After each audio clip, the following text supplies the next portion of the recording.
사람들은 전 세계를 다스리는 사람들이기 때문에 굉장히 세계적인 마인드가 있었어요. 그래서 이 팔레스타인 지역을 딱 다스리려고 보니까 유대교라는 종교가 어떤 종교라는 걸 알아야 했어요. 그래서 알아봤더니 이 종교가 어떤 특징이 있다는 걸 알았어요. 우리들이 직접 여기 들어가가지고 지배를 하면 맨날 반란이 일어나서 안 될 거라는 걸 알았어요. 우리가 이방인들이 이 성전 있는 땅에 들어가면 이 부정한 사람들이 들어오니까 맨날 유대인들이 반란을 일으키면 안 된다. 그래서 로마 사람들은 지혜롭게 총독 한 사람만 이 갈릴리 지역 즈음에 갈릴리 근처에다가 사택을 관절을 놔두고 거기서 생활을 하고 이 유대 지역의 통치는 유대인들에게 맡긴 거예요. 너희들이 알아서 해라. 대제사장들과 사두개인들과 어떤 그 옛날서부터 이 땅에 있었던 귀족들을 중심으로. 그래서 필요한 세금도 어떤 식으로 걷냐면 이 유대 지역에는 우리가 1년 동안 거두어야 될 세금이 100만행이다. 그럼 100만행을 세금을 딱 걸어요. 그러면 이 세금을 대납하는 업체들이 입찰을 합니다. 그래서 우리가 이거 내겠습니다. 우리가 내겠습니다. 그래가지고 여러 사람들이 이제 그 입찰을 하면 어디 한 군데다가 딱 낙찰을 줘요. 그럼 이 사람이라 그럴까? 이 사람들은 100만행을 먼저 로마에다가 다 내요. 그런 다음에 1년 동안 자기들이 알아서 그 세금을 자기들이 걷는 거예요. 근데 여기엔 룰이 없어요. 자기들 월급 생각해가지고 150만행을 걷는다든가 그런 게 아니고 200만행을 걷고 싶으면 200만행을 걷어도 돼요. 이미 로마가 필요한 건 다 가져갔으니까. 그렇게 세금을 걷는 거예요. 그러니 자기들 마음인 거죠. 어느 날 갑자기 세금을 더 걷고 싶으면 뭐 200만행도 좋고 300만행도 좋고. 세금 항목도 뭐 정해져 있는 게 아니었어요. 물론 이제 대체적으로 정해져 있긴 했지만 별의별 세금이 다 있어요. 시장에 가가지고 물건을 팔려고 해도 세금을 내야 돼요. 시장에 가서 물건을 살 때도 세금을 내요. 어떤 도로를 지나가려고 할 때도 세금을 내야 돼요. 이제 우리가 복음서를 보겠습니다만 마태가 어디에 앉아있다가 일어나서 예수님을 따라갔죠? 그 성서를 읽어보면 예수님이 길 가시던 중에 길가 세간에 앉아있던 마태, 레위를 보고 나를 따르라 하시니 마태가 따랐다 그 나오잖아요. 길가에 앉아있던. 왜 마태가 길가에 앉아있었을까요? 통행세를 걷고 있었던 거예요. 통행세를.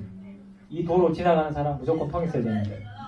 그러니까 마태 같은 사람은 좀 이렇게 자본을 가지고 있는 사람이 아니고 그 자본을 가지고 있는 세금 대납 업체가 로마에다가 필요한 세금을 미리 내고 나머지 세금 걷는 업무를 위해서 거기서 고용한 유대인 그냥 뭐라 그래야 될까? 그냥 직원인 거예요, 직원. 그러니까 너 앉아가지고 여기서 얼마 걷고 너는 저기서 뭐 얼마 걷고 이런 식으로. 그러니까 유대인들이 생각할 때 보통 사람들이 생각할 때는 근본적으로는 로마지만 당장 자기들 세금을 걷어가는 건 우리 사람들이잖아요. 그러니까 그렇게 싫어하고 미워하고 대립이 생겼던 거죠. 로마를 위해서 일하는 사람들이, 로마를 위해서 일하는 인간들이 같은 유대인이면서도 세리를 굉장히 싫어했죠. 근데 세리는 다 나쁜 사람들이었을까? 아니에요. 이 당시에 보통 사람들이 얼마나 가난했는가를 여러분이 아시면 마태 같은 사람이 나쁜 사람이어가지고 세리 일을 한 게 아니라는 걸 알게 돼요. 정말 가난했어요. 정말. 하루에 한 끼, 하루에 세 끼는 생각할 수도 없고 기본이 하루에 두 끼. 기본이. 근데 그 두 끼도 제대로 된 두 끼가 아니고 한 끼 정도는 뭐 모르겠습니다만 한 끼는 대충 먹는 거예요. 그냥. 밥 먹을 게 있으면 먹는 거고 없으면 굶기도 하고 뭐 굶는 건 일수죠, 일수. 예수님을 따라다녔던 많은 사람들은 그런 사람들이었습니다. 그런 사람들을 신약 성서는 오클로스라고 부른다고 했죠. 그죠? 오클로스라고 부른다고 했습니다. 그래서 이 특수주의와 보수주의는 기득권과 연결이 되어 있었고 보편주의와 진보주의는 민중의 편에 서 있었다. 예수님은 어느 편이었을까요? 예수님은 당연히 보편주의적이고 진보적이며 민중의 편이었죠. 그리고 예수님은 정치보다는 신앙을 중심으로 우리가 오전에 예배 때 나눴던 딱 그 내용 그대로 예수님은 사역을 하시고 하나님 나라의 복음을 전해주셨다. 그래서 그렇게 로마에 의해서 그리고 로마와 결탁된 일부 귀족들에 의해서 여기서 말하는 귀족 중에는 종교 귀족도 있어요. 종교 귀족, 대제사장, 사두개인들 이런 사람들은 어마어마한 부자였어요. 어마어마한 부자. 이런 종교 귀족들에게 예수님은 정면으로 하나님의 나라의 복음을 선포하신 분이었다라고 하는 거죠. 오른편에 나와 있는 지도를 보시면서 여러분이 성서를 읽으실 때 꼭 지명을 확인하시면 좋을 것 같아요. 지명을. 그러면서 이전에 여러분들이 받으셨던 지도를 보면서도 성서를 읽으실 때는 꼭 지명을 확인해 가시면서 뭐 이야기가 어디서 어떻게 움직이고 있는지 그걸 확인하시면서 읽으시는 것이 매우 중요하다라는 말씀을 드리면서 2강을 보겠습니다. 2강. 지난번에 봤던 2강은 바울서신과 복음서였죠. 이 세 번의 강의의 목적은 우리가 복음서를 읽기 위한 준비를 하는 거라 그랬고, 그 가운데서 2강의 목적은 또 이거였죠.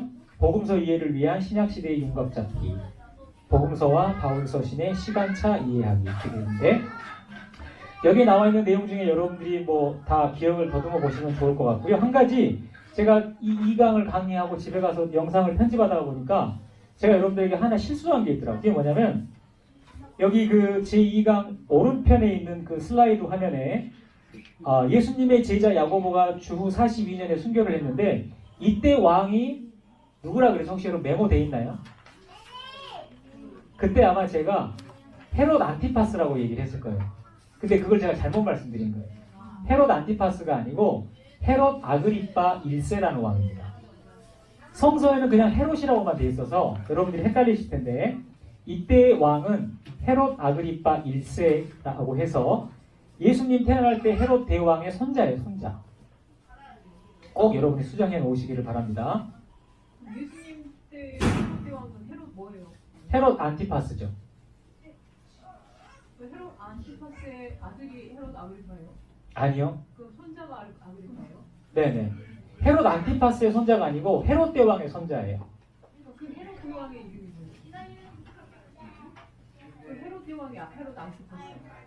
예수님 태어났을 때요? 예수님 태어났을 때는 헤롯 대왕. 예수님이 태어났을 때. 그 헤롯 대왕인데 그럼 헤롯은 성이고 이름이 헤롯 뭐?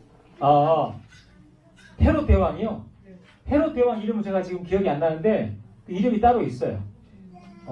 그 헤롯 대왕의 아버지 이름이 헤롯 안티파테르인데 그 헤롯 대왕의 이름이 잘 생각이 안 나네. 희한하게 헤롯 안티파스 아그리파다 생각이 나는데 헤롯 대왕이 생각이 안 나네. 아무튼 그래요.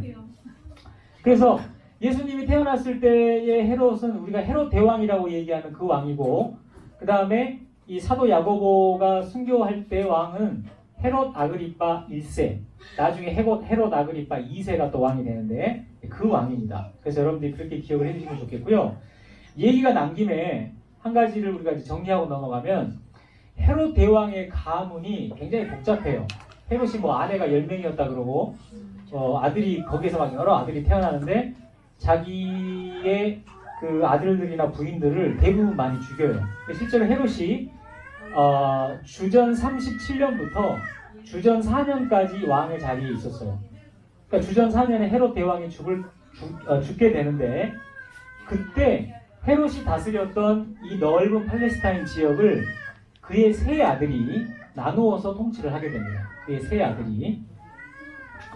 여러분 마태복음을 읽어보면 예수님이 태어난 다음에 어디로 피난을 가시죠? 애굽으로 피난을 가죠. 헤롯 대왕이 죽이려고 하니까. 그리고 난 다음에 헤롯 대왕이 이제 죽었다라고 하니까 다시 고향으로 유다로 왔는데 누가 왕이 됐다고 하니까 다시 나사렛으로 도망가셨다고 그랬죠? 아켈라오. 그죠? 아켈라오가 아버지의 뒤를 이어서 왕이 됐다고 하니까 도망갔다는 얘기가 마태복음에 나오는, 이제 갈릴리로 가셨다는 얘기가 나오는데, 헤롯 대왕이 죽고 난 다음에 이 유대와 사마리아 지역은 헤롯 아켈라오스가 통치해요. 헤롯 아켈라오스가. 근데 이 사람은 주전 4년부터 주후 6년까지밖에 통치를 못해요. 워낙 성격이 포악한 사람이어가지고 백성들에 의해서 쫓겨나요. 그래, 헤롯 아켈라오스는 주전 4년부터 주후 6년까지 유다와 사마리아를 통치합니다. 그 다음에 헤롯 안티파스라는 왕, 헤롯 안티파스라는 아들은 갈릴레아하고 베레아 이 두 지역을 통치합니다. 주전 4년부터 주후 39년까지 통치해요. 그 다음에 빌립보라는 아들이 있었어요.